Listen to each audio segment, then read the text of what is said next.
Alors là, aujourd'hui, je vais vous parler d'un locomoteur Renault Elots, fabriqué à Nantes en 1855. Avec cet engin, c'est la première fois qu'on a battu le grain avec une machine à vapeur. Avant, on battait le grain soit au fléau, c'était des équipes d'hommes qui se déplaçaient de ferme en ferme et qui faisaient un travail très pénible, et on battait le grain comme ça. Après, on a eu les manèges qui étaient entraînés par des chevaux et des bœufs. C'est un renvoi d'angle qui entraînait un batteur-trieur comme celui-là.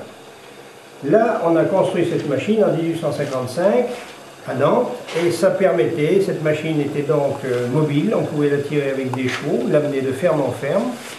Pour pouvoir rentrer sous les porches, on pouvait enlever la cheminée. Et là, on a eu un travail beaucoup moins pénible et le travail a été beaucoup plus vite fait avec ces machines-là.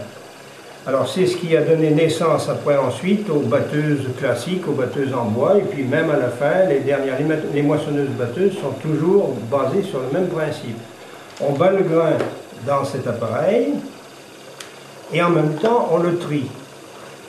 On met une bâche dessous, le grain étant plus lourd que la balle c'est ce qui recouvre les granulés d'orge. La balle va être éjectée par ici et le grain va tomber sur la bâche qui est dessous. Alors, on va présenter la gerbe ici, les épis en avant, et on voit les crans du batteur qui vont taper sur les épis et séparer le grain de l'ivraie. Voilà. Voilà cette machine.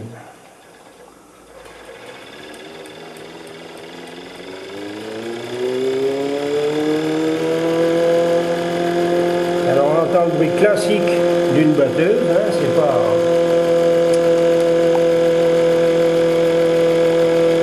Voilà, alors quand le travail était fini, il suffisait d'enlever les pattes ici qui maintiennent la machine